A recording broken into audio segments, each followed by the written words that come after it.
हमें पता है और आपने भी देखा है कि यूट्यूब पर लाखों लोगों ने इस मॉडल पेपर का सॉल्यूशन कराया है। और आपने गौर किया होगा कि सबका सॉल्यूशन एक जैसा है, सबका तरीका एक समान है। जहां मास्टर को भी हल करने में एक सवाल को 2 से 3 मिनट लग रहे हैं, आप ही सोचिए कि जिस सवाल को हम 2-5 सेकंड में सॉल्व कर सकते हैं, हम उसे 2 से 3 मिनट क्यों ही दें। यह देखिए, आपका यह दशमलव प्रसार का प्रश्न है। कहता है कि 141/120 के दशमलव प्रसार कितने अंकों के बाद शांत हो जाएगा। अब बताइए, यहाँ से 141 में 120 को हमें भाग देना पड़ेगा। मैं कहता हूँ आपको 20 तक का पहाड़ा याद करने में नानी याद आ गई होगी, तो आप 120 तक का पहाड़ा कैसे याद करेंगे, 120 से कैसे भाग देंगे। लेकिन आप यह देख पा रहे होंगे कि 141 और 120 दोनों 3 से कट रहा है। जब हम 3 से 141 को काटेंगे तो ये होगा 47, और 120 को हम 3 से काटेंगे तो ये आएगा 40 आएगा। तो ये लिखेंगे 47/40। अब हम 40 को, आपको पता है कि अब हाज गुणनखंडन कीजिएगा तो 2 पे पावर 3 गुने 5 पे पावर 1 लिख सकते हैं। अब इस दोनों में किसका पावर अधिक है, तो ये 2 का पावर अधिक, और कितना है पावर, तो 3 है, यानी हमारा आंसर यही 3 हो जाएगा। आप इसे भाग विधि से भी बनाएंगे तो वही आंसर आएगा, लेकिन आपका लगभग 3 मिनट का समय लगेगा, जिसे कि हमने 10 से 15 सेकंड भी बहुत लिया होगा, बना दिया। तो यदि आप भी अपने गणित को कमजोरी नहीं बल्कि आप अपना मजबूती बनाना चाहते हैं, तो इस वीडियो को जरा भी स्किप मत कीजिएगा, क्योंकि आज के इस वीडियो में आप सभी को YouTube पे जितना भी मॉडल पेपर का सॉल्यूशन कराया गया है, उस सभी वीडियो से सबसे अलग 100% अलग सॉल्यूशन देखने को मिलेगा। आपको इसमें लगभग 30 से 40 ऐसे ट्रिक्स देखने को मिलेंगे कि जिस सवाल को आप 5 मिनट में सॉल्व कर रहे थे, उस सवाल को आप 2 से 3 सेकंड या 10 सेकंड बहुत हो गया वैसे सॉल्व करोगे, जो ट्रिक्स आपको आपके एग्जाम में टॉपर बनाएगा। और तो शुरुआत करते हैं हम पहली संख्या से। उससे पहले आप वीडियो को लाइक करके आप अपना कॉपी कलम और पानी का बोतल या आप फिर जो भी कुछ लेके बैठना है बैठ जाइए। जो भी ट्रिक्स मैं बताऊंगा आप उसे नोट कर लीजिएगा, ताकि आपके एग्जाम में बहुत ही ज्यादा असरदार और अब बार बार आप देख पाएंगे तो आपके लिए वो कारगर रहेगा। तो पहला प्रश्न हम ट्रिक के साथ स्टार्ट करेंगे। पहला प्रश्न जो कि आपकी पहली चैप्टर यानी कि वास्तविक संख्याएं से ही है, और हमें यहाँ पे ये देखना है कि कौन सा अपरिमेय संख्या है। अब बताइए, यहाँ पे इतना बड़ा बड़ा संख्या दे रखा है, अब उसमें भी इसका क्या करना है, आपको इसका वर्गमूल निकालेंगे तभी आप देख पाएंगे कि कौन सा परिमेय संख्या है या कौन सा अपरिमेय संख्या है। लेकिन मैं कहता हूं कि आप भी ये भी बड़ा संख्या है और ऑप्शन ए भी बड़ा संख्या है, ऑप्शन बी भी बड़ा संख्या है। आप देखिए कि छोटा संख्या कौन सा है, आपको यहाँ डी दिख रहा है, छोटा है। सबसे छोटा संख्या कौन सा है, डी। अब ये लिखा हुआ है √2/100। अब हम थोड़ा धीरे बोलेंगे, ठीक है। √2/√100, इसको √100 का आपको पता है कि 10 गुने 10 लिख सकते हैं। जब रूट से बाहर आएगा तो ये आएगा कितना, 10 आएगा, तो इसको ये हो जाएगा √2/10, ठीक है। और √2 का वर्गमूल नहीं होगा। जब √2 आप जानते हैं कि अपरिमेय संख्या है और उसमें हम 10 से यानी कि एक परिमेय संख्या से भाग देंगे, तो सीधी सी बात है कि यह एक अपरिमेय संख्या हो जाएगा, यानी कि हमारा कौन सा सही आंसर हो जाएगा, ऑप्शन डी। यदि आपको याद होगा तो 441 21 का स्क्वायर होता है, ठीक है। उसके बाद 2601 आपका 51 का स्क्वायर होता है, ठीक है। उसके बाद ये 2209 जो कि आपके 47 का स्क्वायर होता है, ठीक है। तो ये सभी तो आपको परिमेय संख्या है, लेकिन यही अपरिमेय संख्या है। आप वैसे भी देखें तो यहाँ पे ये सभी बड़ी संख्याएं थी जिसका हम कि आप नहीं निकाल पाते। यदि जिसे नहीं निकालना आता था वो नहीं निकाल पाता इसका वर्गमूल, जिसे याद था तो उसके लिए ठीक है। लेकिन हमने देखा कि यहाँ सबसे छोटी संख्या यही है, तो हमने इसी को हल करना शुरू किया और इसी से हल किया, तो हमारा यही आंसर आ गया। अब बढ़ते हैं हम अगले प्रश्न की ओर। प्रश्न संख्या 2 कहता है कि यदि दो धनात्मक पूर्णांक के लॉसो और मोसो समान हो तो संख्याएं होगी। अब बताइए, जब लॉसो और मोसो दोनों समान होगा तो वो संख्याएं क्या हो सकती है, वो संख्याएं, जायज बात है कि वो संख्याएं बराबर होगी। अभाज्य संख्या तो हो नहीं सकता, क्योंकि अभाज्य संख्या का लॉसो और मोसो मोसो एक होता है और लॉसो गुणनफल होता है। जब अभाज्य संख्या होती है तो अभाज्य संख्या का जो मोसो होता है वो मौसो होता है गुणनफल a इंटू बी, और मौसो होता है, मौसो एक होता है और लॉसो होता है उसका गुणनफल। और सहवास संख्याएं का तो लॉसो भी वही होती है, सहवास संख्याएं युग्म में होती है तो उसका भी लॉसो एक होता है और मौसो उसका गुणनफल होता है। यानी कि हमारा सही आंसर हो जाएगा ऑप्शन सी, यानी दो धनात्मक पूर्णांक है, यदि उनके लॉसो और मौसो समान है तो वो संख्याएं बराबर होगी। ठीक है, अब अगले प्रश्न की ओर हम बढ़ते हैं। प्रश्न संख्या 3। ये प्रश्न भी बहुत सारे बच्चे से नहीं कर पाते हैं क्योंकि उन्हें तो केवल ये वाला तरीका पता है कि ये क्या हो रहा है, जब 0.111 या कुछ भी रहे 111 या 137 रहे तो इसको पता है कि चार संख्या है तो एक पे 4 जीरो दे देंगे, यानी कि 1237 बट्टा चार संख्या है तो एक पर 4 जीरो, 1 2 3 4 जीरो दे देंगे। लेकिन इसके ऊपर रैखरिंग लगाया तब क्या करना है, ये भी बहुत आसान है, इसको सॉल्व करना भी बहुत आसान है। आप ऊपर में जितनी संख्या है उतनी संख्या लिख दीजिए, यानी कि 00003 लिखिए या फिर 1 लिखिए 1, और देखिए कि आप कितने संख्या के ऊपर रैखरिंग है, तो 1 2 3 4 संख्या के ऊपर रैखरिंग है तो आप 4 9 लिख दीजिए, 1 2 3 4। अब ऑप्शन किस ऑप्शन में है, इसमें देखिए 4 9 है, 1/4 9, यानी कि यही हमारा आंसर हो जाएगा। अगले प्रश्न की ओर हम बढ़ते हैं। अब कहता है किसी m विषम पूर्णांक के लिए, किसी m विषम पूर्णांक के लिए, किसी पूर्णांक m के लिए विषम संख्या का रूप क्या होगा। ये पूछता है किसी पूर्णांक m के लिए विषम संख्या का रूप क्या होगा। तो क्या होगा, आप सभी को पता है यदि m होगा तो m यदि विषम संख्या कह रहा है कि m संख्या का विषम संख्या का रूप होना चाहिए, तो यदि m सम संख्या होगा तो ये तो सम संख्या ही हो गया, तो m तो हो नहीं सकता है। m पूर्णांक है तो सम संख्या भी हो सकता है, विषम संख्या भी हो सकता है। यहाँ कहता है कि m+1 यदि m सम संख्या होगा तो सम +1 करेंगे तो ये तो विषम मिल जाएगा, ये तो ठीक है। लेकिन यदि m विषम संख्या होगा, m क्या होगा, m यदि विषम संख्या होगा तो क्या होगा, विषम संख्या में एक जोड़ेंगे तो सम संख्या मिल जाएगा, तो ये तो हो नहीं सकता है।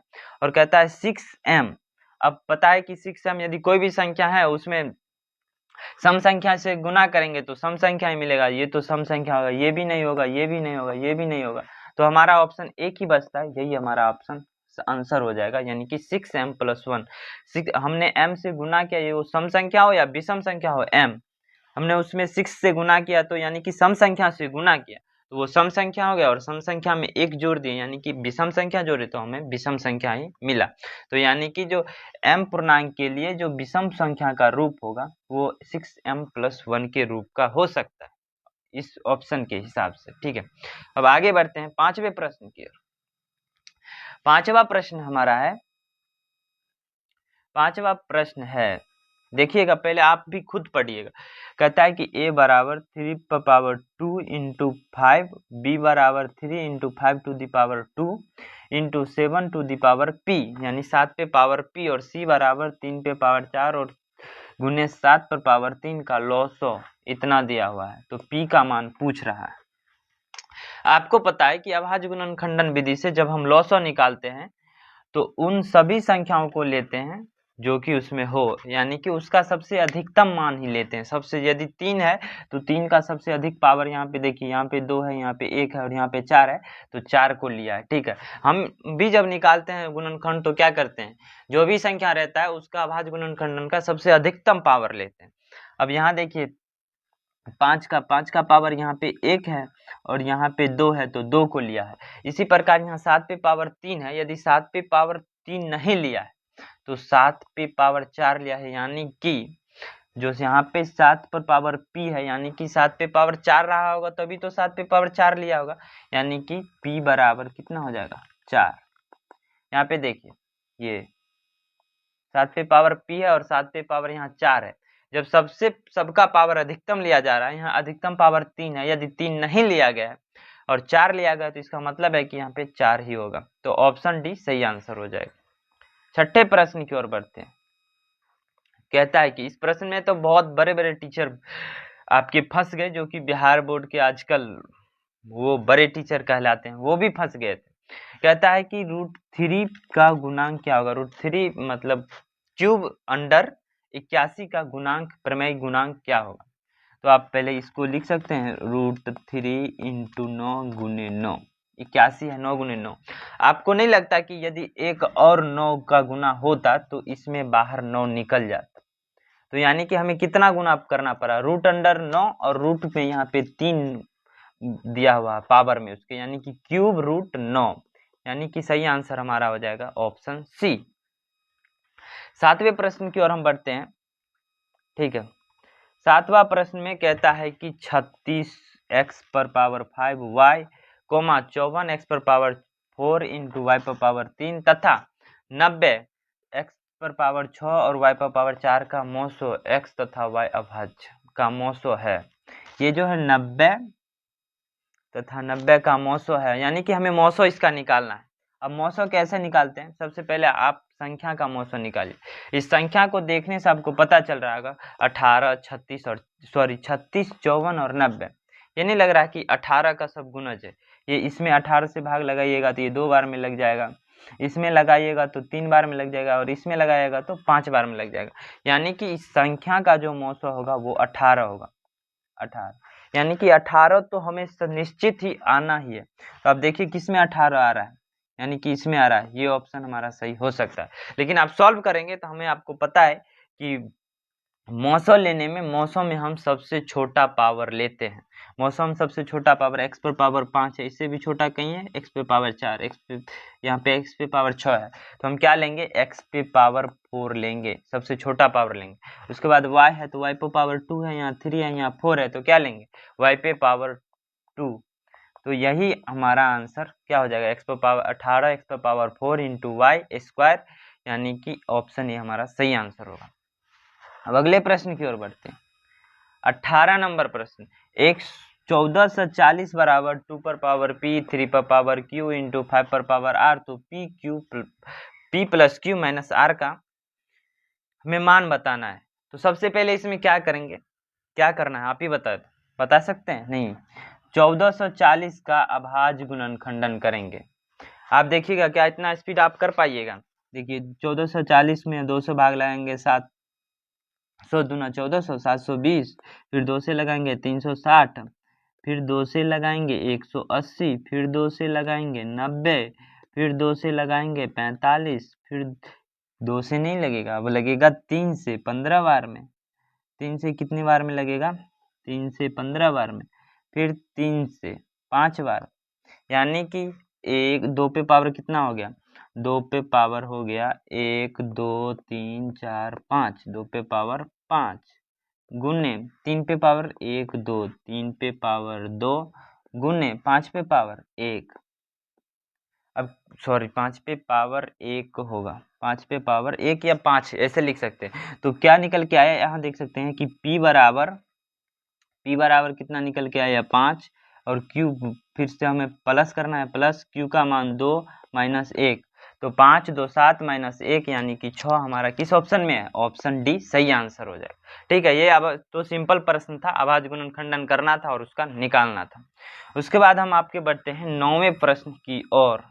ये तो अभी आपको नहीं, ये नहीं बताया था, आपको दशमलव प्रसार निकालना है कि किसका दशमलव प्रसार अशांत है।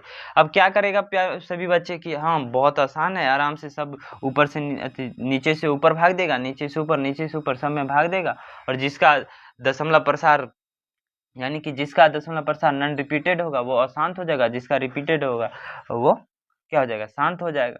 तो यानी कि ऐसे करेगा, लेकिन मैं कहता हूं कि आप देखिए 400 को क्या लिख सकते हैं, 400 को 4 गुने 100, और 100 बराबर होता है 25 गुने 4, यानी कि आप देखेंगे तो केवल इसमें 2 और 5 ही मिल रहा है। 400 के अभाज्य गुणनखंडन में आपको क्या मिल रहा है, केवल 2 और 5 ही मिल रहा है। तो यानी कि जिसके भी अभाज्य गुणनखंडन में सिर्फ 2 और 5 हो, जिसके भी हर के अभाज्य गुणनखंडन में 2 और 5 होगा वो शांत हो जाएगा। इसमें भी 2 और 5 ही आपको मिलेगा, इसमें सिर्फ 5 है। 5 गुने 5 गुने 5, 5 25, 5 125, 5 625, यानी 5 का पावर ये 4 है। 250 को करेंगे तो आप 25 गुने 10 यानी 25 5 125 दूना 10 यानी 25 गुने 25 गुने 5 गुने 2 यानी कि इसमें भी 5 और 2 है। इसका करेंगे तो इसमें तो 5 दिख ही नहीं रहा। उसके सिवा आप देखिएगा 6 2 8 4 12, इसके अंकों का योग 12 है, जो कि ये 3 से भी भाग लग रहा है। इसका मतलब यही हो जाएगा हमारा अशांत दशमलव प्रसार। अगले प्रश्न की ओर बढ़ते हैं। 10वां प्रश्न कहता है कि यदि n एक प्राकृत संख्या है, यहाँ पे दिया है कि यदि n एक प्राकृत संख्या है तो n to the power 2n minus 4 to the power 2n सदैव विभाज्य होगा। यानी कि n एक प्राकृत संख्या है और 9 पे पावर 2n और माइनस 4 पे पावर 2n है, तो सदैव वो किससे विभाजित होगा। आप यहाँ पे देखिए, मैं इधर थोड़ा सॉल्व कर देता हूँ। अब यहाँ देखिए n पे पावर 2n माइनस 4 पे पावर 2n, इसको हम लिख सकते हैं n to the power 2 into n, क्योंकि m पे पावर n इंटू o हो तो इसको हम mno लिख सकते हैं। तो क्या हम इसको फिर से तोड़ के नहीं लिख सकते हैं? लिख सकते हैं। तो n होगा ये n, इसको समझिएगा प्यार बच्चे। उसके बाद हम लिख सकते हैं माइनस 4 पे पावर 2 इंटू n, ये हो जाएगा 9 81, 81 पे पावर n माइनस 4 चौके 16 पे पावर n। अब 81 में से 16 घटाइएगा, 81 माइनस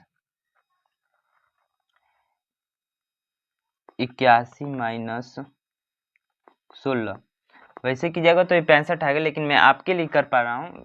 11 में से 6 जाएगा तो 5 और 7 में से 1 जाएगा तो कितना हो जाएगा 6, यानी कि 65। अब 65 किस किस से कटता है, तो आप पहले 13 से कटेगा, 5 से कटेगा, फिर 13 से कटेगा, 13 5 65 तो होता है। अब देखिए कि 13 और 5 किस में है, यहाँ पे 5 है, कहता है सदैव हमेशा विभाज्य होगा 5 से भी होगा, लेकिन 13 से भी होगा। ये यहाँ दिया है 13, यहाँ दिया है 5, लेकिन इसमें दिया है 5 और 13 दोनों, तो हमारा सही आंसर क्या हो जाएगा 10 का C 5 और 13 दोनों से विभाज्य होगा। ठीक है, अब अगले प्रश्न की ओर बढ़ते हैं। 11 नंबर प्रश्न, 11 नंबर प्रश्न, ये क्या हो गया, ये तो मिट ही नहीं रहा। 11 नंबर प्रश्न कहता है कि यदि 65 तथा 117 का मौसो, यदि 65 तथा 117 का मौसो 65 n माइनस 117 के रूप का है या 117 के रूप में है तो n का मान ज्ञात करें। तो हमें क्या करना होगा, 65 और 117 का मौसो निकालना होगा। लेकिन आप यहाँ इतनी इजी संख्या है कि आप संख्या देख के पता लग रहा है ये किसका मौसो हो सकता, इसका मौसो क्या हो सकता है। आप देखिए 13 से 5 बार में 65 और 13 नमा 117, यानी कि इसका मौसो हो जाएगा कितना 13, यानी कि इसका मान जो दिया है मौसो 65 n माइनस 117 बराबर 13 दिया हुआ है। तो फिर हमें n का मान पूछ रहा है, तो आप जब ये माइनस में है ये इधर जाएगा तो प्लस में होगा, तो यानी कि 65 n बराबर हो जाएगा 117 प्लस 13 यानी कि 30, 130। n बराबर हो जाएगा 130 बट्टा 65 यानी कि 2, यानी कि n बराबर 2 हमारा सही आंसर हो जाएगा। ठीक है, अब अगले प्रश्न की ओर बढ़ते हैं। 12 नंबर प्रश्न, ये तो आपको सॉल्व करा ही दिया, लेकिन एक और ट्रिक से सॉल्व मैं आपको कराता हूँ। शुरू में ही आपने इसका देख लिया होगा, मैं आपको एक और ट्रिक से सॉल्व करना सिखाता हूँ। पहले तो आप एक तो तरीका होता है कि आप 141 में 120 से भाग दीजिए, और जब पूरा कट जाए तो जितने दशमलव के जितने अंक के बाद पूरा कटेगा वही हमें लिखना है कि कितने अंकों के बाद कट गया। या फिर हमने आपको एक अभी बताया कि 141 बट्टा 120, ऊपर नीचे आप 3 से भाग दीजिए, 47 बट्टा 40 आएगा। आप 40 का अभाज्य गुणनखंडन करेंगे तो 2 पे पावर 3 और 5 पे पावर 1 के रूप में आएगा। तो 2 पे पावर 3 सबसे अधिक है, यानी 2 का पावर अधिक है, और अधिक पावर कितना है तो 3, तो यही हमारा आंसर 3 हो जाएगा।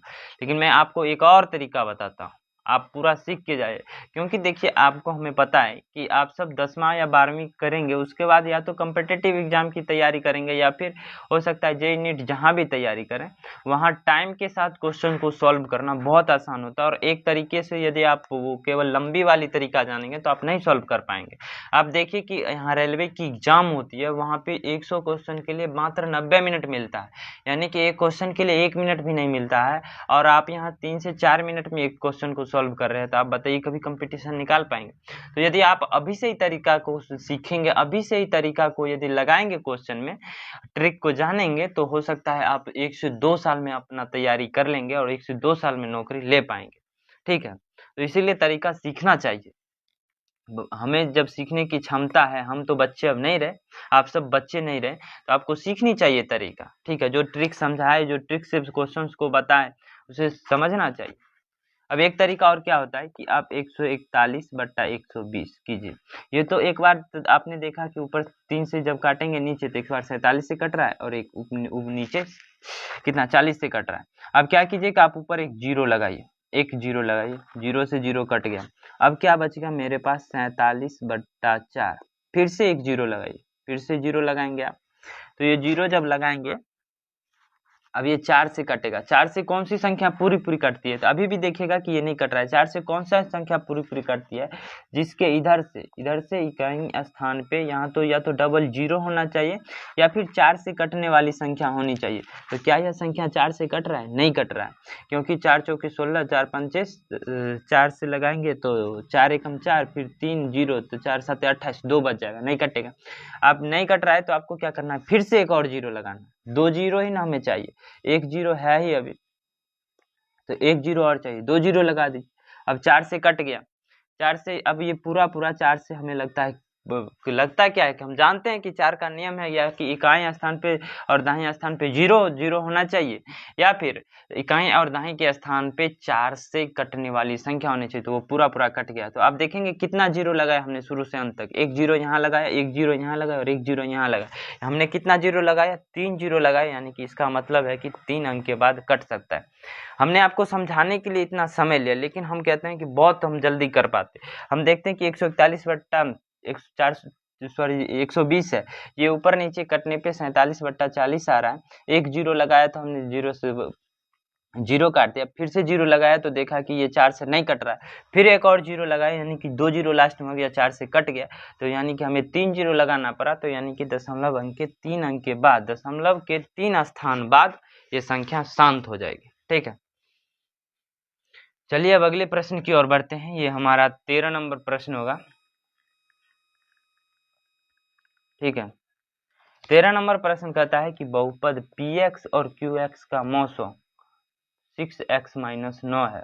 बहुपद px और qx का मौसो 6x-9 है, तो px और qx हो सकते हैं। यानी कि यदि उनके मौसो दिए हुए हैं तो वो संख्याएं क्या हो सकती है? आपको पता है कि संख्या क्या हो सकती है? तो संख्या जो होता है वो मौसों का गुणज होता है। जैसे कि आप मानिए 6 और 12 का मौसो कितना है? 6 से भी कटने वाली संख्या, 7 12 से कटने 6 है, तो ये देखिए कि 6 से भी कट रहा है, 6 को भी काट रहा है और 12 को भी काट रहा है। अब उससे भी बड़ी संख्या ले लीजिए, जैसे ले लीजिए, मैं बताता हूँ, 30 लीजिए, 30 नहीं, सॉरी 30 नहीं, आप ले लीजिए 40 30। ठीक है, अब इसका मौसो क्या हो जाएगा? 120। जब इसका मौसो 120 हो जाएगा, नहीं इसका मौसो तो 120 नहीं होगा, इसका लॉसो 120 हो जाएगा। इसका मौसो होगा 10, इसका मौसो कितना होगा? मौसो हो जाएगा आपका 10। तो 10 देखिए, 10 से 40 भी कट रहा है और 10 से 30 भी कट रहा है, यानी कि ये जो संख्या px और qx हो गए, इनके मौसो से कटने योग्य संख्या होगा। तो अब मौसो क्या है? मौसो है 6x-9। इसको हम लिख सकते हैं, आप देखिए 3 × 2x-3 × 3। अब यहाँ पे भी 3 है और यहाँ पे भी 3 है, तो हम कॉमन ले सकते हैं 3 × 2x-3, यानी कि जो संख्याएं होगी इसमें ऑप्शन में, वो 3 से भी कटेगी और 2x-3 से भी कटनी चाहिए। अब हम इनको 3 से काट रहे हैं, 3 से तो कट रहा है, 3 चौके 12x, तो 4x माइनस 3 छः 3 से कट रहा है। क्या 2x माइनस 3 से कट रहा है? तो यदि 2 से करेंगे तो 2 छः 12, ठीक है, 12x माइनस 3 से 6 18, 3 से कट रहा है, ये 3 से कट रहा है, लेकिन ये देखिए 3 से तो कट रहा है, लेकिन 2x माइनस 3 से ये नहीं कट रहा है। क्या हो रहा है कि 2x माइनस 3 से ये संख्या नहीं कट रहा है, यानी कि ये हमारा ऑप्शन आंसर नहीं हो सकता। अब अगला प्रश्न देखिए, 3 से कटेगा लेकिन 2x माइनस 3 से नहीं कटेगा, ये भी नहीं हो सकता है, ठीक है। अब उसके बाद ये देखिए, ये है 3 इंटू 2x माइनस 3, ये तो 3 इंटू 2x माइनस 3, ये तो सीधा सीधा यही हो गया, तो ये तो हो सकता है, मौसो भी हो सकता है। अब ये देखिए 6x इंटू 2x प्लस 3, ये नहीं हो सकता क्योंकि यहाँ माइनस में और ये प्लस में है, तो ये कैसे होगा, नहीं होगा, यानी कि ये भी हमारा आंसर नहीं हो सकता। अब डी देखिए, तो 3x, 3 से तो 3 से तो 3 कट ही जाएगा, 2x माइनस 3, 2x माइनस 3 से 2x माइनस 3 का स्क्वायर कट जाएगा, स्क्वायर से स्क्वायर कट जाएगा, यानी कि ये हो सकता है। अब इसमें देखते हैं, तो 3 से 6 दो बार में कट जाएगा, ठीक है, और 2x माइनस 3 से 2x माइनस 3 कट जाएगा, यानी कि हमारा यही आंसर होगा, ठीक है। अगला प्रश्न की ओर बढ़ते हैं। यानी कि आपको ये याद रखना था उस प्रश्न में कि मौसों से सभी संख्याएं कटती है, जिन संख्याओं का मौसो होता है, मौसों से वो संख्याएं कटती है, ठीक है। अब 14 नंबर प्रश्न कहता है कि निम्नलिखित में से कौन सा बीजीय व्यंजक बहुपद नहीं है। हमने तो आपको नहीं पढ़ाया, लेकिन आपने भी हमसे नहीं मैथ्स पढ़ाया, लेकिन जब भी आपको बहुपद पढ़ाए या बीजीय व्यंजक पढ़ते हैं तो आपको पता है तो है कि बीजीय व्यंजक यानी कि एक्स वाई जो होता है, एक्स वाई जो होता है वो एक्स वाई का पावर ना तो माइनस में हो सकता है और ना ही भिन्न के रूप में हो सकता है। अब हम इसका ही चेक करते हैं, क्या पावर माइनस में है भी कहीं? यहाँ भी देखिए 3 है पावर, यहाँ भी 3 है और यहाँ 1 है, तो ये माइनस में भी नहीं है और 1/2 यानी कि बट्टा के रूप में भी नहीं। यहाँ पे देखते हैं पावर वाई का पावर 3 है, 2 है, यहाँ पे 1 है और यहाँ पे 2 है, यानी कि ये भी ना तो माइनस में है और ना ही बट्टा के रूप में है, ये भी नहीं है।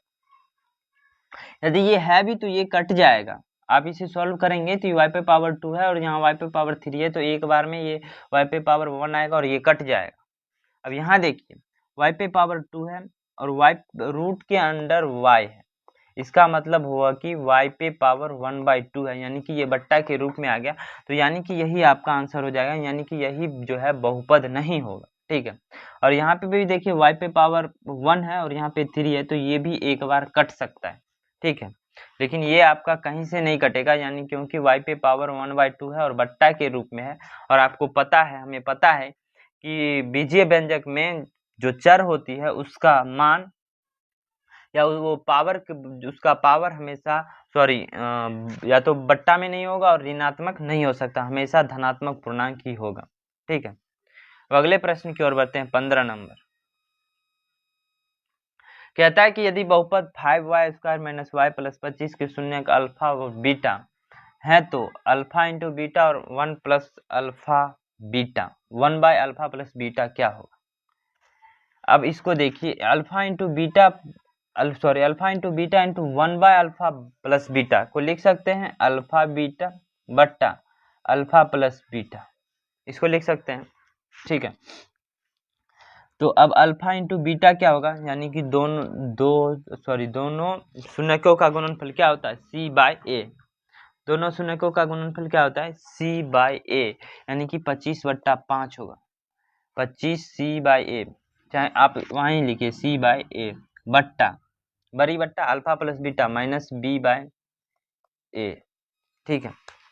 अब ये बट्टा के रूप में है, ऊपर जाएगा तो क्या हो जाएगा, यानी कि अल्फा इंटू बीटा बराबर प्लस बट्टा अल्फा प्लस बीटा बराबर c/a इंटू, ये ऊपर जाएगा तो पलट जाएगा, आपको पता है a इंटू माइनस बी, ए से एक कट गया, यानी कि अल्फा बीटा बट्टा अल्फा प्लस बीटा बराबर जो हमारा हो जाएगा वो हो जाएगा c-b, यानी कि हमें तो ए निकालने की जरूरत ही नहीं पड़ा, देखा आप कितने आसान करता है, ए की जरूरत ही हमें नहीं, तो बी का पावर यहाँ पे कितना है, -1 और माइनस में लगा है, तो ये कितना हो जाएगा, ऊपर आप देखेंगे, और सी का पावर कितना है 25, सी का पावर 25 है, यानी कि ये हो जाएगा 25/1 बराबर हो जाएगा 25, यानी कि 25 हमारा सही आंसर होगा।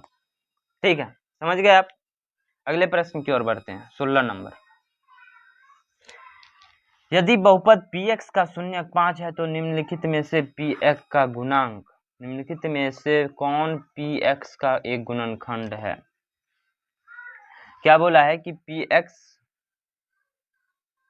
यदि बहुपद px का शून्यक 5 है तो आपको पता है 5 कब होगा, या तो x प्लस, जब x माइनस 5 हो रहता है बराबर 0 रहता है, तभी तो हम लिखते हैं x बराबर 5। ठीक है, तो यानी कि ये जो होगा x माइनस 5 के रूप में होगा। कहाँ पे है? यानी कि ऑप्शन ए सही आंसर।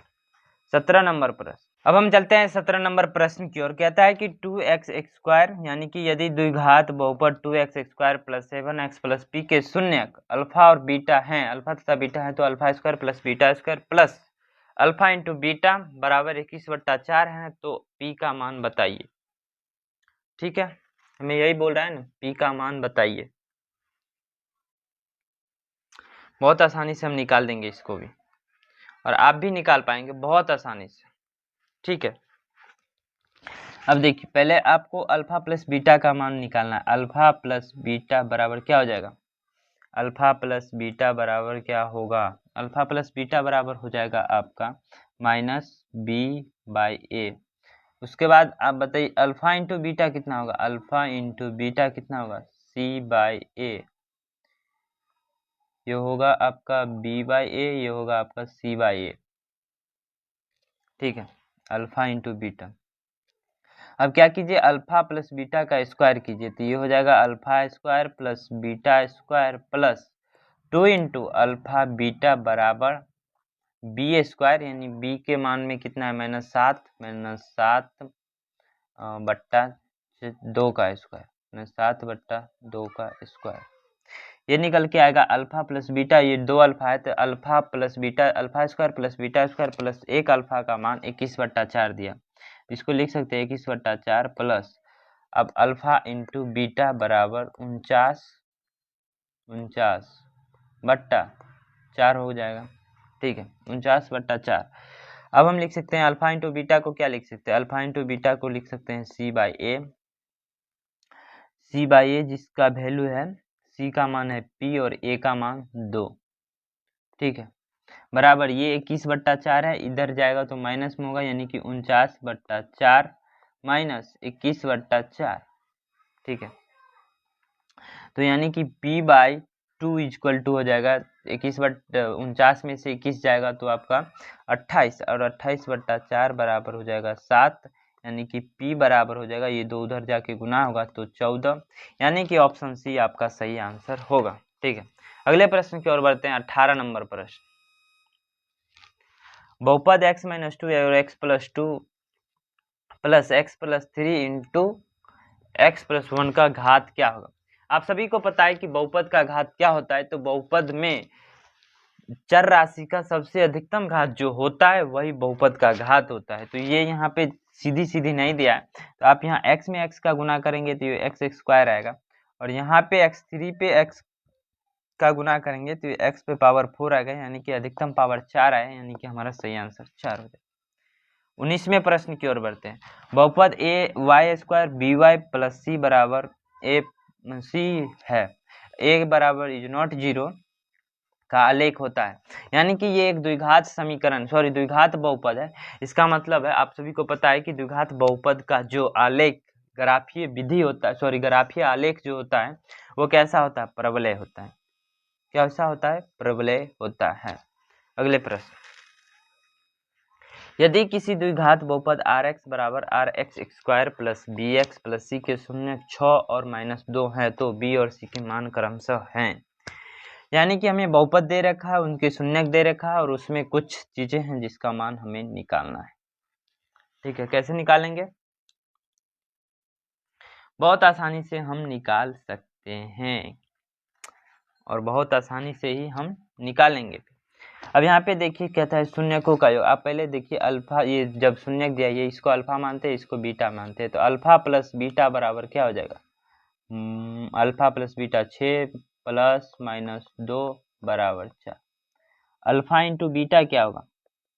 6 इंटू 2 बराबर माइनस के 12। अल्फा प्लस बीटा निकल गया, alpha square plus beta square निकल गया। ठीक है, अब हमें निकालना है उनमें जो दिया गया है उसका मान निकालना है। तो संख्याएं जो होती है, ठीक है, संख्या क्या होती है आपको बता रहा हूँ। अरे यार, ये कोई भी द्विघात समीकरण होता है वो होता है alpha plus beta x square plus alpha into beta Y plus c के मान का रूप में होता है। यानी कि ये जो हो जाएगा अल्फा प्लस बीटा के जगह पे आपको क्या रखना है 4, तो 4x स्क्वायर।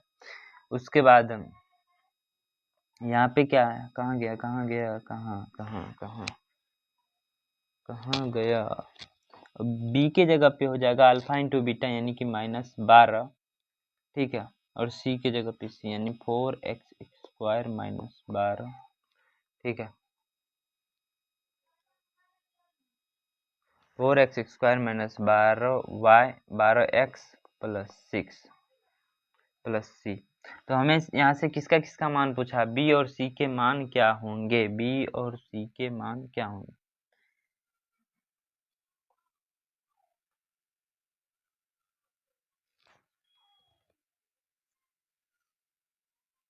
बी और सी के मान क्या होंगे।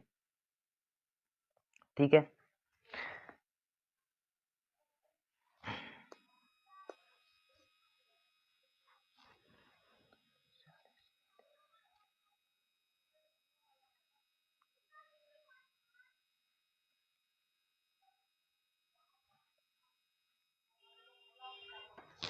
अब हम बढ़ते हैं 20 नंबर प्रश्न की ओर। कहता है कि यदि किसी द्विघात बहुपद, क्या कह रहा है कि यदि किसी द्विघात बहुपद x square plus b x plus c के 0, 6 और -2 हो तो बी तथा सी का मान क्या होगा। तो आप एक शून्य को मानते हैं अल्फा और एक को मानते हैं बीटा, तो अल्फा प्लस बीटा बराबर क्या हो जाएगा, 6 में -2 को जोड़िएगा तो 4। अल्फा इंटू बीटा का मान क्या हो जाएगा, तो 6 में -2 का गुना कीजिएगा तो -12।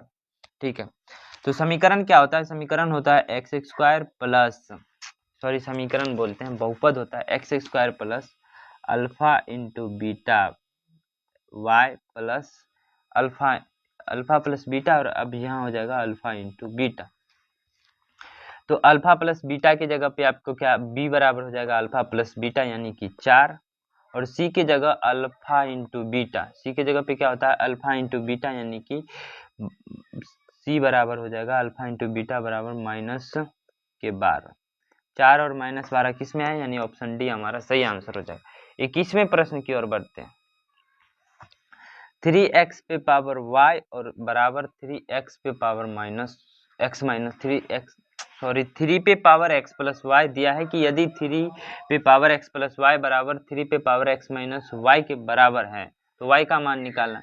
यानी कि आपको 3 पे पावर, आपको पता है कि यदि यहाँ पे ये दोनों सेम है, जब मूल सेम होता है तो पावर भी सेम होता है। यानी कि यहाँ पे आप इससे समझ सकते हैं कि x प्लस वाई बराबर हो जाएगा x माइनस वाई। अब यहाँ पे इधर आएगा तो x से x कट गया कि तो हो गया 2y बराबर 0, तो y बराबर 0। यही तो हमारा आंसर निकालना था कि y का मान कितना होगा, तो y बराबर 0।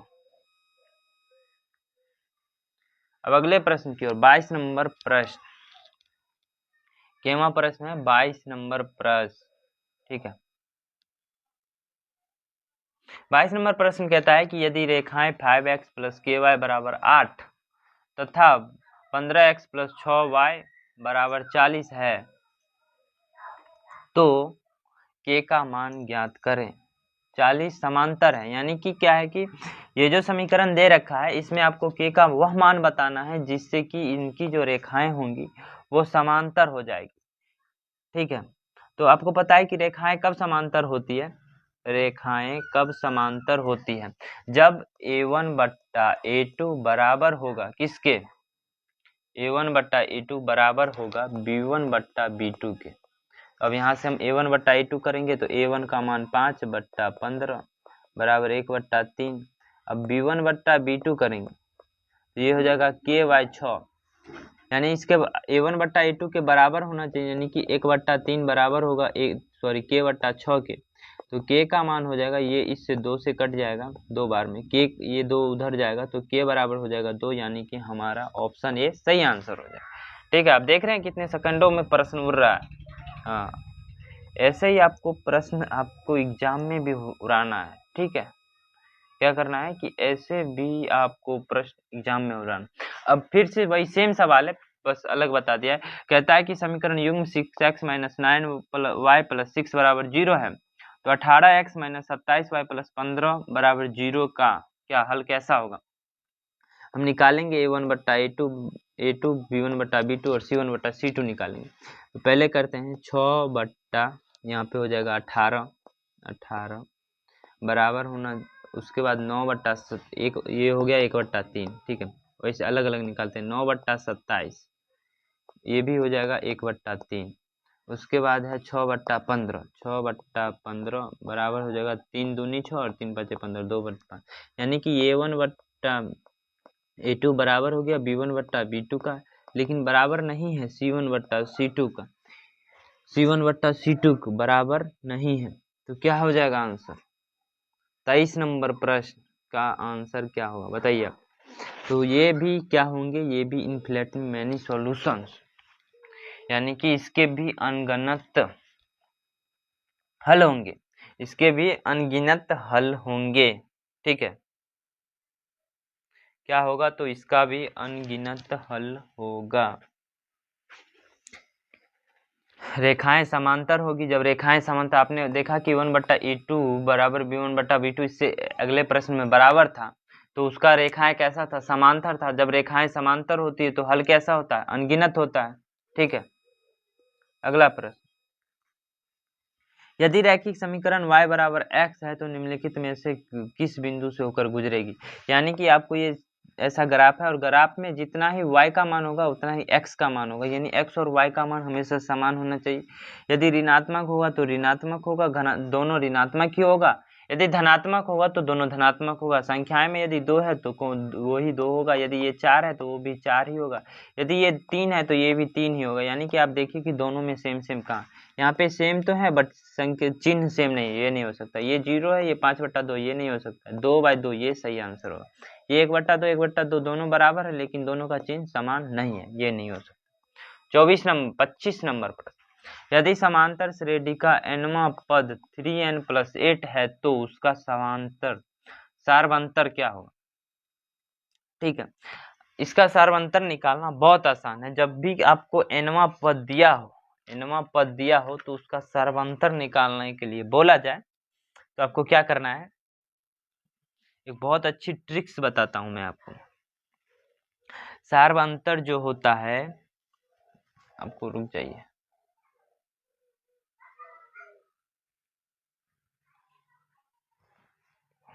सारवंतर आपका 3 होगा। जब भी an + b के रूप का कोई भी संख्या दे तो a आपका सारवंतर होगा, यानी कि इसका आंसर कितना होगा, 3 ही होगा। सारवंतर कितना हो जाएगा, तो 3। 26 नंबर प्रश्न, कहता है 81 72 और 63 का कौन सा पद 0 होगा। यानी कि 81 में से आप पहले देखिए कितना घट रहा है, 81 - 9 कीजिएगा 72, 72 - 9 कीजिएगा 63, यानी कि 9 9 9 9 9 9 कितना बार 9 घटे 81 में से कि 0 हो जाए।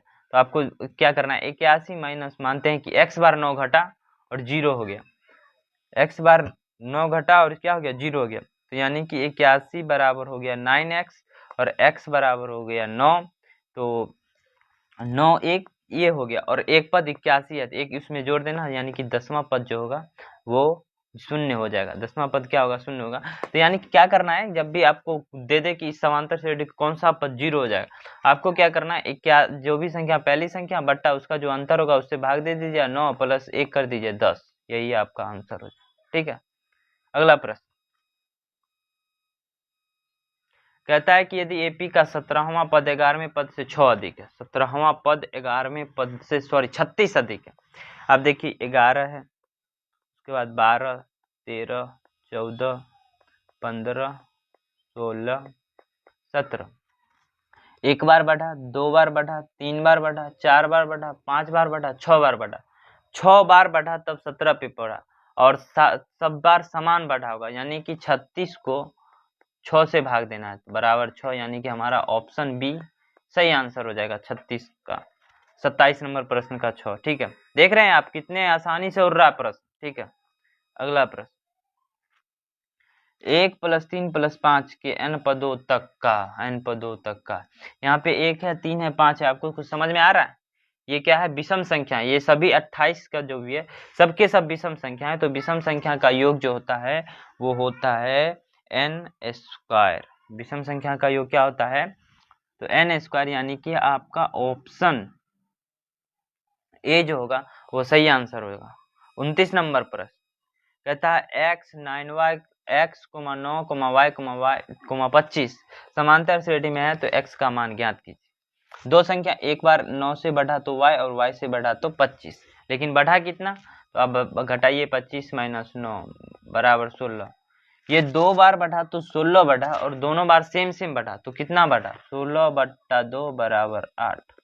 y का मान जो होगा, सॉरी y का मान 8 नहीं होगा, यानी कि एक 8 बढ़ रहा है, तो 9 + 8 करेंगे तो कितना होगा? 17, यानी कि y बराबर हो जाएगा 17 और 9 - 8 करेंगे तो 1, यानी कि x बराबर हो जाएगा 1। x बराबर 1, 9 आप पहले हम देखिए x बराबर 1 और y बराबर 17, यही हमारा आंसर हो जाएगा। ठीक है, ऑप्शन ए। उसके बाद 29, उसके बाद 30 नंबर प्रश्न, यदि समांतर श्रेणी n पदों का योग Sn है तो nवां पद होगा। आप यही बताइए कि आप मानिए 3 से है, 3 से 10 तक की संख्याओं का योग 3 होगा, 6 होगा, 9 होगा, 15 होगा। ठीक है, ये जाता है 30 तक जाता है। ये 10 पदों तक का योग हो गया, सॉरी हाँ 10 पदों तक का हो गया। और 10 पद में से आप एक 9 तक का घटा लेंगे तो क्या ये इसका योग नहीं निकलेगा? यानी कि हमें क्या करना है, Sn तक का जो योग दिया हुआ है, nवां पद तक का जो योग दिया है उसमें से एक कम घटा लेंगे, यानी कि Sn - 1, यही हमारा सही आंसर ऑप्शन सी हो जाएगा। ठीक है, 31 नंबर प्रश्न, ये प्रश्न भी बहुत भयावह है। भयावह है नहीं, बच्चों और मास्टर को देखा जिस तरह सॉल्यूशन करा रहे वो उसके हिसाब से तो बहुत भयावह। क्या है प्रश्न? √7, ये है √7। ठीक है, √28 को 7 × 4 लिख सकते हैं। उसके बाद √63 7 × 9 लिख सकते हैं। अब बताइए √7 को 1 √7 लिख सकते हैं। 4 में से ये 2 बाहर आ जाएगा, 2 √7। 9 में से ये 3 बाहर आ जाएगा तो 3 √7। तो अगला पद कौन सा होगा? 4 √7। देखिए कहाँ है 4 √7, यानी कि अंदर जाएगा तो √4 नहीं सॉरी क्या क्या हो जाता है 7 गुने बाहर 3 अंदर गया तो 9, तो बाहर यहाँ पे 4 होगा तो अंदर जाएगा 16, तो 16 7 112, यही ऑप्शन सी सही आंसर। 32 नंबर पर कहता है कि √6 plus √6 plus √6 plus dot dot dot dot यानी कि अनंत तक है, तो मान क्या होगा? तो आप देखिएगा कि जब भी अनंत तक दिया होगा तो ये एक ऐसा संख्या होगा जो कि दो क्रमागत संख्याओं का गुणनफल होगा। जैसे कि 6 है, 6 को लिख सकते हैं 2 × 3 6, 30 को 6 × 5, देखिए दोनों समांतर पे 15, तो 3 × 5। मैं आपको ये एक सवाल है, मैं एक और सवाल जोड़ के बताता हूँ 15 क्या होगा। तो 6 और 5 यदि ये प्लस लगा हुआ है तो आपको बड़ी संख्या लेना है, और यदि माइनस लगा होता तो छोटी संख्या लेते। यानी कि यदि 6 √6 माइनस √6 ये माइनस √6 डॉट डॉट डॉट रहता तो इसका आंसर कितना हो जाता? 2। लेकिन ये प्लस में है तो ये प्लस में है, इसका आंसर 3 होगा। ठीक है, पहले क्या करना है कि इसको गुणनफल के रूप में लिखना है, लगातार 2 × 3 के। जो बड़ी संख्या होगी यदि प्लस का चिन्ह है तो बड़ी संख्या, जो माइनस का चिन्ह है तो छोटी संख्या। ठीक है, 33 नंबर प्रश्न, यदि समीकरण दिख नहीं रहा है ना प्रश्न, नहीं दिख रहा है क्या? अब दिखा? ठीक है, यदि समीकरण x² + px + 12 = 0 का एक मूल्य 2 है तथा समीकरण x² px + q का मूल्य समान हो तो q बराबर क्या होगा? ठीक है, आप पहले इसमें p का मान मूल के x के जगह p 2 रख के इसमें p का मान निकाल लिया। x की जगह क्या करना है, 2 रखना है और p का मान निकालना है। x बराबर 2 होगा तो x स्क्वायर को 4 लिख, ये हो जाएगा 4 प्लस पी एक्स यानी 2px प्लस 12 बराबर 0 हो जाएगा। ठीक है, अब यहाँ जाएगा तो 12 प्लस 4 16 यानी कि 2p बराबर माइनस का 16, p बराबर -8, सॉरी p बराबर कितना हो जाएगा, p बराबर हो जाएगा आपका -8।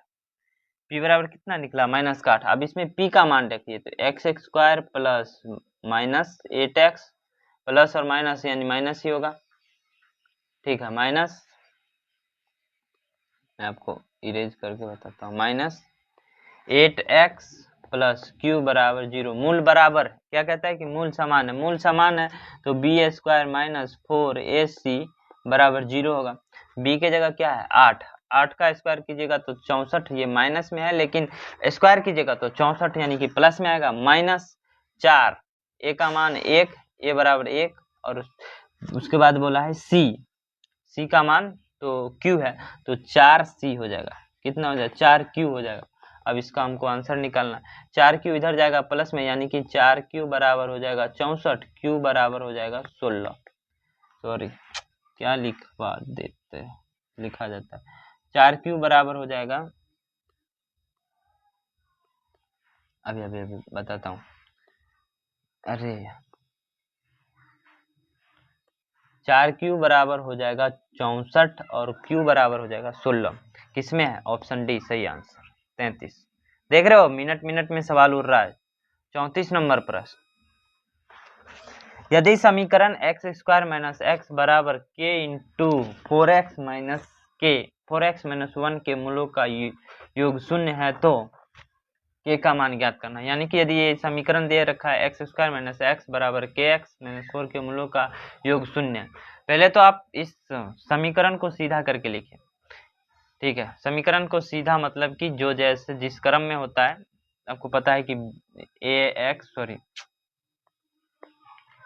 कैसे लिखा जाता है, ax square plus bx plus c के रूप में होना चाहिए।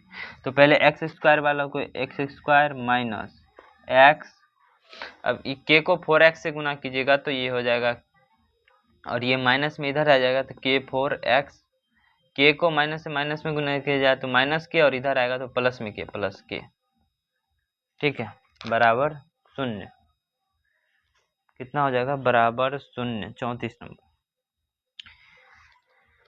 अब इसको फिर से सजाना है, आपको क्या करना है, फिर से हमें सजाना है तो ये हो जाएगा x स्क्वायर, ठीक है, प्लस इसमें भी देखिए कॉमन है और इसमें भी x कॉमन है, क्या है, इसमें भी कॉमन है और इसमें भी कॉमन है तो आपको प्लस में x ले लीजिए, x ये इधर कॉमन लीजिएगा तो -1 माइनस k और a 4 होगा, माइनस k और 4 यानी कि 4k minus 4k plus k बराबर 0, यही है ना। तो अब कहता है कि अल्फा प्लस बीटा बराबर 0 है, यानी कि अल्फा प्लस बीटा बराबर 0, यानी कि अल्फा प्लस बीटा बराबर 0 यानी कि -b/a बराबर 0।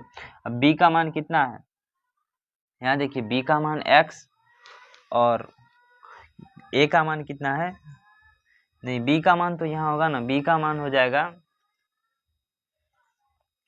ये x के रूप में इधर है लेकिन हम इसको उल्टा भी लिख सकते हैं, ये तो x तो ये तो चर राशि है, ये b होगा ना, b का मान ये होगा b। ठीक है, तो b को हम लिखेंगे, b यहाँ पे हम लिखते हैं तो माइनस में b, तो माइनस से सब में गुना करेंगे तो ये प्लस में आ जाएगा, यानी कि 1 + 4k बट्टा 1, यानी कि 1 + 4k बट्टा 1। ठीक है, तो हमारा आंसर हो जाएगा 1 + 4k बराबर 0। ठीक है, 1 + 4k बराबर 0, तो k बराबर हो जाएगा -1/4, के बराबर क्या हो जाएगा -1/4, किसमें है, ऑप्शन सी सही आंसर। ठीक है, कलर चेंज कर देते हैं आप, हमें थोड़ा लग रहा है कि आपको लगभग नहीं दिख रहा, कहता है कि इसका विवेचक क्या होगा, यानी कि डी का मान पूछ रहा है, तो डी बराबर होता है बी स्क्वायर माइनस 4ac। अब निकालेंगे बी का मान कितना है 10, तो 100, 10 का स्क्वायर 100 माइनस 4, तो माइनस 4 तो लिखेंगे ac, ए का मान 5√5, 5√5 गुने सी का मान √5। अब यहाँ पे देखिएगा 100 में से 100 √5 में √5 को गुना कीजिएगा तो 5 और 5 हो जाएगा 25 चौके 100, यानी कि 100 में से 100 बराबर 0। ऑप्शन बी सही आंसर हो जाएगा। समझ पा रहे हैं आप? हमें लगता है कि आप बहुत अच्छे से समझ पा रहेंगे। डी बराबर होता है बी स्क्वायर माइनस 4ac। अब इस फॉर्मूले पर पूरा सभी चीज बैठा दीजिएगा। ए बराबर ये हो जाएगा, बी बराबर 10 और सी बराबर √5 बैठा दीजिए, आंसर निकल जाएगा। 36वें प्रश्न, यदि समीकरण ax² plus bx plus c के मूल, ये देखिए sign theta plus cos theta है, तो बी स्क्वायर का मान निकालिए। बहुत ही धांकर प्रश्न, क्या है, बहुत ही धांकर प्रश्न, लेकिन मैं भी आपको इसे चुटकी में सॉल्व करना सिखाएंगे, ठीक है। चुटकी में आप कभी सॉल्व किए प्रश्नों को? हाँ बताइए, चुटकी में कभी सब सवाल को प्रश्न सॉल्व किए? यहाँ देखिए आप, हो भाई, हाँ ऊपर थोड़ा करते हैं फिर तो बनाएंगे ना क्या। 36वें प्रश्न की ओर हम प्रगति कर रहे हैं। अब साइन और थीटा ये दोनों क्या है, उसके मूल है, तो यानी कि sign theta plus cos theta बराबर क्या होगा, बी माइनस बी बाई ए, यानी कि बी के जगह पे कितना है, बी ही है तो माइनस में बी हो जाएगा, और ए के जगह पे ए ही है तो माइनस में ए हो जाएगा, यानी कि माइनस बी बाई। अब क्या करना है,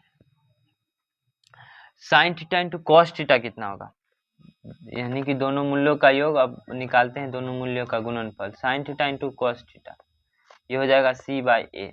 sign theta into cos theta क्या हो जाएगा, सी के जगह पे सी है और ए के जगह पे सी बाई ए।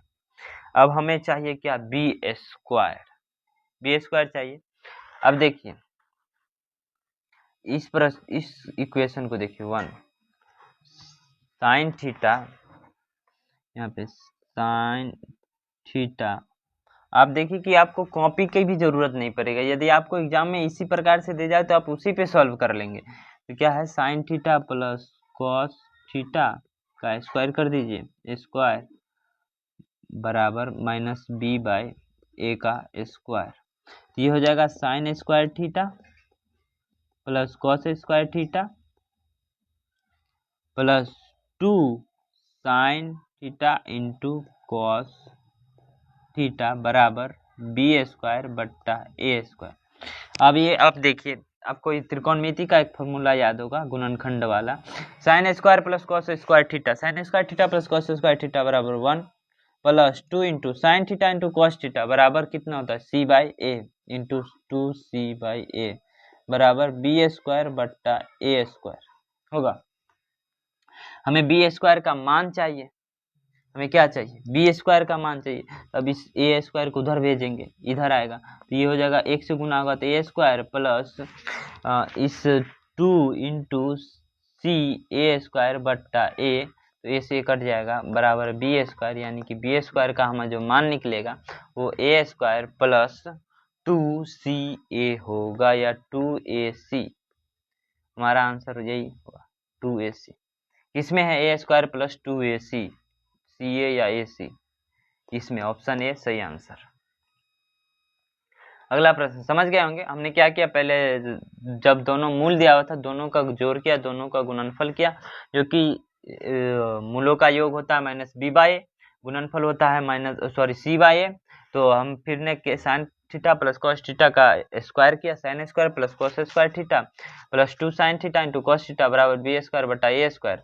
फिर हम sign square theta plus cos square theta बराबर, आप जानते हैं कि 1 होता है, उसी का मान रख दिया, बस आसानी से निकल गया। 37वें प्रश्न, यदि 3x प्लस 2 स्क्वायर माइनस 6 के मूल अल्फा और बीटा हो तो alpha plus beta 1 by alpha plus 1 by beta का मान क्या होगा। अब ये पहले इसको सॉल्व कीजिए, 1/अल्फा प्लस 1/बीटा बराबर क्या होगा, बीटा प्लस अल्फा बट्टा अल्फा इंटू बीटा, यही होगा। अब अल्फा प्लस बीटा का मान क्या होता है, तो अल्फा प्लस बीटा बराबर होता है -b/a बट्टा अल्फा इंटू बीटा c/a। इसको जब सॉल्व कीजिएगा तो -b/a इंटू a/c, ए से ए कट गया, यानी कि जो इसका जो मान आएगा alpha plus beta into alpha beta का जो मान आएगा बट्टा अल्फा बीटा का मान -b/c के रूप में आएगा। माइनस में b का मान कितना है, b का मान कुछ नहीं है, b का मान 0 है, यही है ना, नहीं है। एक चीज और, यहाँ हमने बहुत बड़ी गलती नहीं किया, इसको आप क्या लिख सकते हैं, 3x + 2 का स्क्वायर, यानी 3 इंटू x + 2 का square, x² plus 4 plus 3 into 2 6x -6। अब इसको गुना कीजिए, 3x² प्लस 12 और 6x है ये, प्लस 6 3 18x -6, माइनस में 6 है, यहाँ प्लस में 12 है, तो यानी यहाँ हो जाएगा प्लस का 6, यानी कि ये समीकरण जो होगा वो हो जाएगा 3x² plus 18x plus 6।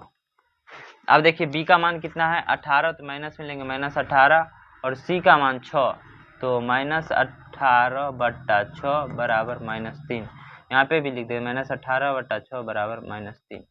Option D आपका सही आंसर हो जाएगा। 37 नंबर प्रश्न, ठीक है। 38 नंबर प्रश्न, साइन अल्फा बराबर हाफ कॉस बीटा बराबर हाफ।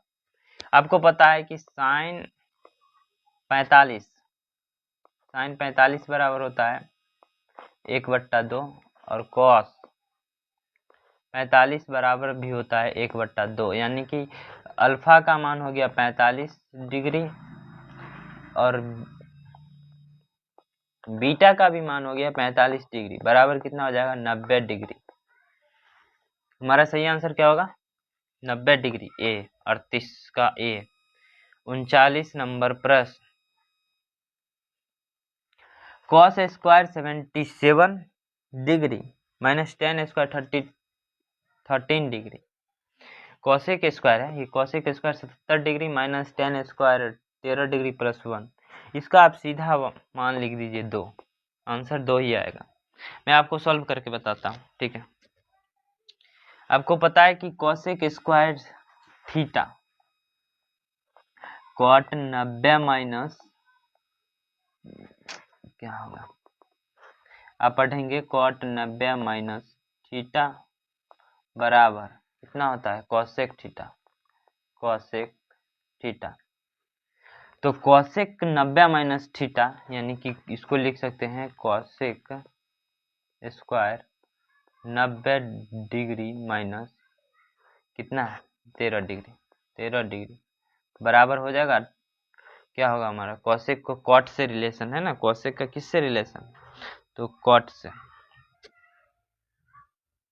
नहीं कॉसेक का कॉट से नहीं, ये कॉट का तो टैन से होता है ना, सॉरी, बराबर हो जाएगा टेन थीटा, ठीक है। अब टेन स्क्वायर 90 माइनस थीटा बराबर हो जाएगा cot theta, tan 90 minus theta बराबर कितना हो जाएगा cot theta cot 90 minus theta बराबर टेन थीटा, और टेन 90 माइनस थीटा बराबर कॉट थीटा।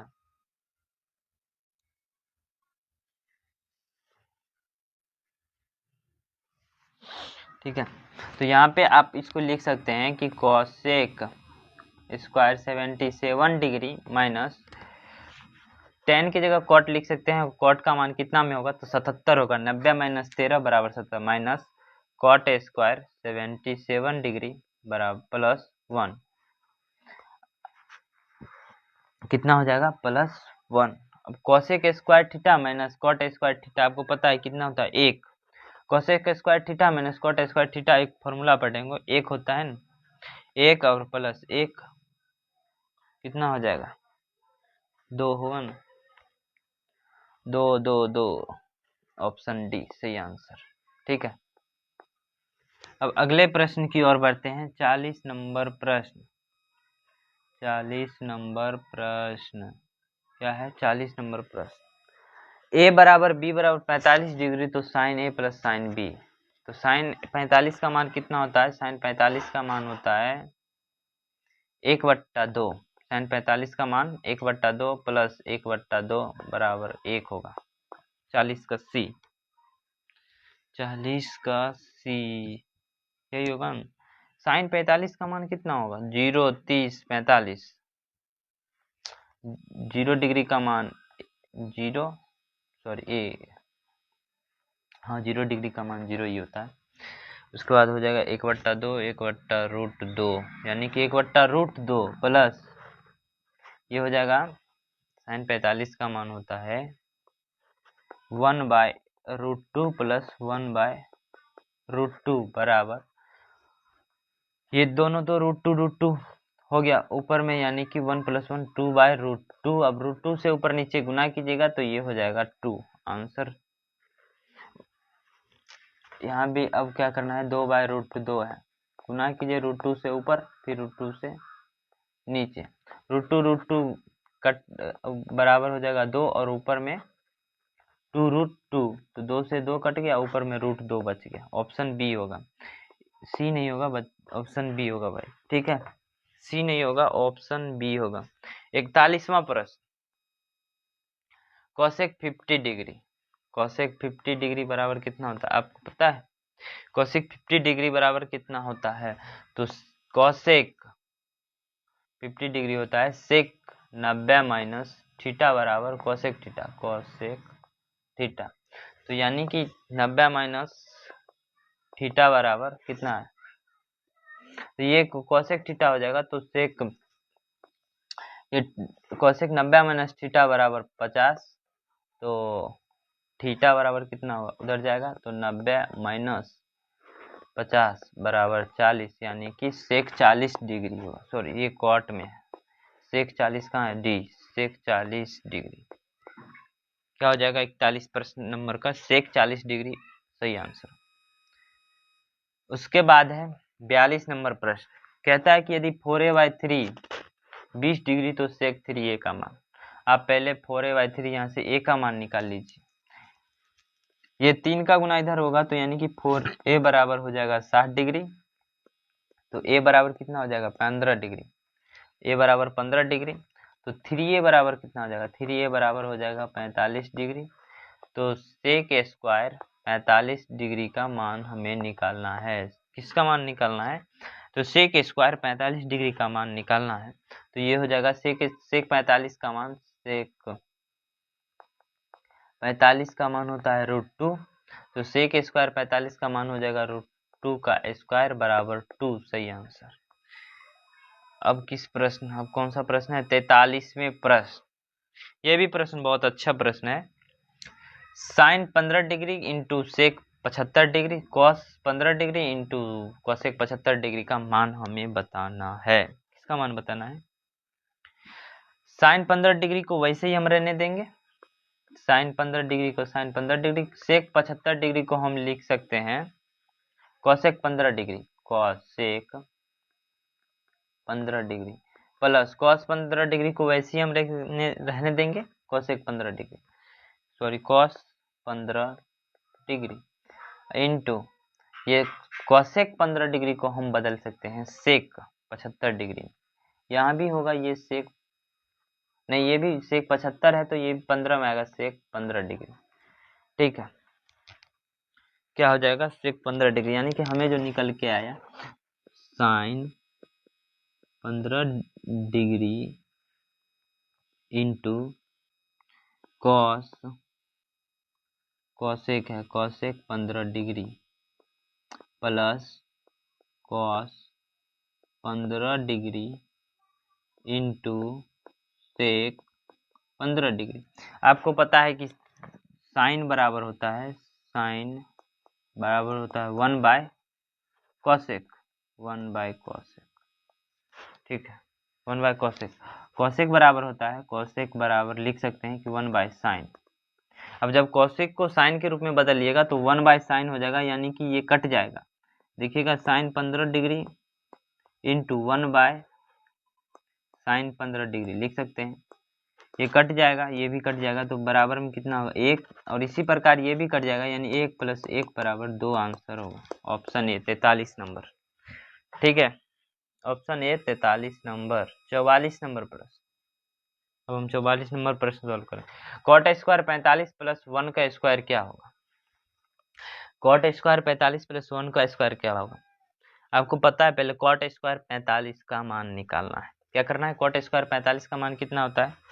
तो 1 और 1 का स्क्वायर प्लस 1/2। कॉट 45 का मान 1 और कॉट स्क्वायर 45 का मान 1 स्क्वायर प्लस 1, तो ये 1 + 1 का स्क्वायर बराबर 2 का स्क्वायर बराबर 4, यानी कि ऑप्शन बी हमारा सही आंसर हुआ 44। उसके बाद 45, √2 cos 2 theta minus 1, √2 cos 2 theta minus 1 बराबर 0, तो 0 बराबर क्या होगा? ठीक है, पहले आप इसको ये लिख सकते हैं cos 2 थीटा √2 cos थीटा बराबर 1। अब cos 2 थीटा बराबर 1/√2। आपको पता है cos पे किसका मान होता है? cos में किसका मान होता है? 1/√2। तो cos 45 डिग्री बराबर होता है 1/√2, यानी कि 2 थीटा बराबर 45 डिग्री, तो थीटा बराबर 45/2 बराबर 22 या 22.5 डिग्री। कहाँ पे? 22.5 डिग्री हो जाएगा। ठीक है, ऑप्शन ए सही आंसर। 46 नंबर प्रश्न, साइन 60 बट्टा कॉस 60। अब साइन बट्टा कॉस क्या होता है? साइन बट्टा कॉस tan 60 हो जाएगा tan 60 इंटू कॉट 60 डिग्री। इसका मान होगा 1। कॉट 60 को लिख सकते हैं 1/tan 60। कॉट 60 को क्या लिख सकते हैं? 1/tan 60 लिख सकते हैं। तो tan 60 degree into 1/tan 60 degree cut जाएगा बराबर का 1, ऑप्शन बी सही आंसर। 47 नंबर प्रश्न की ओर अब हम बढ़ते हैं। Sine theta plus sine square theta plus 1 बराबर cos square theta plus cos square cos to the power 4 theta का मान क्या होगा? अब यहाँ देखिए, ठीक, यहाँ से हम लिख सकते हैं साइन थीटा बराबर 1 माइनस साइन स्क्वायर थीटा। अब 1 माइनस साइन स्क्वायर थीटा का मान क्या होता है? आपको पता है sign square theta plus cos square theta बराबर 1। तो जब 1 इधर जाएगा, सॉरी साइन स्क्वायर थीटा इधर जाएगा, तो 1 माइनस साइन स्क्वायर थीटा हो जाएगा, जिसका मान हो जाएगा कॉस स्क्वायर थीटा, यानी कि साइन थीटा बराबर कॉस स्क्वायर थीटा, यानी कि कॉस स्क्वायर थीटा का मान आया साइन थीटा। अब हम कॉस स्क्वायर थीटा के अब इसकी जगह लिखेंगे, तो ये कॉस स्क्वायर थीटा के जगह हम लिखेंगे साइन थीटा, यानी कि साइन थीटा प्लस ये हो जाएगा साइन कॉस स्क्वायर थीटा का मान, तो ये देखिए कॉस स्क्वायर थीटा इंटू इसका भी स्क्वायर। कॉस स्क्वायर थीटा का मान कितना है? साइन, और साइन स्क्वायर थीटा, फिर साइन स्क्वायर थीटा का भी स्क्वायर कर, साइन थीटा का भी स्क्वायर करेंगे तो साइन स्क्वायर थीटा, यानी कि साइन स्क्वायर थीटा, यानी कि हमें निकल के आया sign theta plus sine square theta. अब जिसका कि प्रश्न में ही आप देखिए आंसर दिया हुआ है 1, यानी कि 1 ये नहीं होगा, ऑप्शन ए सही आंसर हो जाएगा। ठीक है, 48 नंबर प्रश्न, 48 नंबर प्रश्न कहता है 3 sine square minus sine square minus 90, क्या 3 sign square theta plus sine square 90 minus theta. अब देखिए 3 को 3 रहने दीजिए, यहाँ पे साइन स्क्वायर अल्फा था, क्या पढ़ रहे थे? साइन स्क्वायर 90 माइनस अल्फा बराबर कॉस स्क्वायर अल्फा, क्या हो जाएगा? Cos square alpha. तो sine square alpha plus cos square alpha बराबर 1, 3 इंटू 1 बराबर 3, क्या हो जाएगा? 3 आंसर। बस कितना आसान, सेकेंडों में सेकेंड क्वेश्चन उड़ रहा है। देखो ना आप, सेकेंडों में उड़ रहा है, इसी को तो कहते हैं चुटकी में उड़ाना। ये सब कहीं और नहीं सिखाया जाएगा, ठीक है, यहीं पे सीखने को मिलेगा। ये बोलता है साइन ए बराबर ए बट्टा बी, तो साइन ए बराबर होता है लंब बट्टा कर्ण। क्या होता है? लंब बट्टा कर्ण। टेन ए क्या हो जाएगा? टेन ए बराबर हो जाएगा लंब बट्टा आधार होता है। ठीक है, आधार। ये लंब की जगह तो लंब लिख सकते हैं, यानी कि टेन ए की जगह ये तो ये लिखेंगे, बट्टा में क्या लिखेंगे? आधार। आधार का मान हो जाएगा रूट अंडर, आधार होता है, आधार आप याद कर लीजिएगा, आधार बराबर होता है रूट अंडर कर्ण स्क्वायर माइनस लंब स्क्वायर। ये पाइथागोरस प्रमेय में आप पढ़ेंगे। तो कर्ण स्क्वायर क्या है? बी स्क्वायर, तो root under B square minus आधा लंब का स्क्वायर, तो ए स्क्वायर। यही होगा। ये कहाँ देखिए, ऑप्शन ए सही आंसर 49। 50वें प्रश्न की ओर अब हम प्रगति कर रहे हैं। tan अल्फा बराबर 1/√5, तो सेक अल्फा का मान निकालना है। अब बताइए, tan अल्फा का मान दिया हुआ है और आपको सेक अल्फा का मान निकालना है। अब कैसे निकालिएगा? अब बताइए, tan अल्फा का मान दिया हुआ है, सेक अल्फा का मान निकालना है। आप एक फॉर्मूला पढ़े होंगे, सेक स्क्वायर थीटा बराबर 1 + tan स्क्वायर थीटा। ये वाला फॉर्मूला पढ़े हैं, 3 फॉर्मूला है इसी टाइप का। तो ये वाला फॉर्मूला आप पढ़ेंगे कि सेक स्क्वायर थीटा बराबर 1 + tan स्क्वायर थीटा। ठीक है, 1 + tan स्क्वायर थीटा। तो सेक स्क्वायर थीटा की जगह वहाँ tan थीटा है ना, यहीं पे इसका जो हम वर्ग कर दें तो मिल जाएगा। ठीक है, तो सेक स्क्वायर थीटा बराबर हो जाएगा 1 + tan थीटा का मान 1/√5 और tan स्क्वायर थीटा तो स्क्वायर के कर दीजिए, तो यानी कि हो जाएगा सेक थीटा बराबर होगा 1 +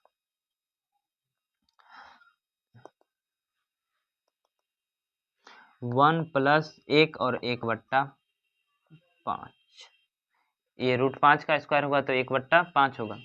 अब जोड़ेंगे, ये सेक स्क्वायर थीटा का मान है, ये किसका मान है? सेक स्क्वायर थीटा का। तो ये हो जाएगा 5 × 6/5, सेक स्क्वायर थीटा बराबर 6/5। तो सेक थीटा बराबर हो जाएगा √6/5। ऑप्शन सी सही आंसर। तो प्यारे बच्चे, आज के इस वीडियो में अभी यहीं तक रहने देते हैं, 50 प्रश्न तक ही। ये 50 प्रश्न आपको कैसा लगा मॉडल सेट का? मैं तो कोशिश किया हूँ कि सभी के द्वारा सॉल्व कराया गया, सभी से अलग सॉल्यूशन कराने का। कैसा रहा सॉल्यूशन, कैसा लगा आपको वीडियो? कोई यदि कहीं पे गलत चीज़ें लगी, गलत पार्ट्स लगी तो आपको बताइएगा,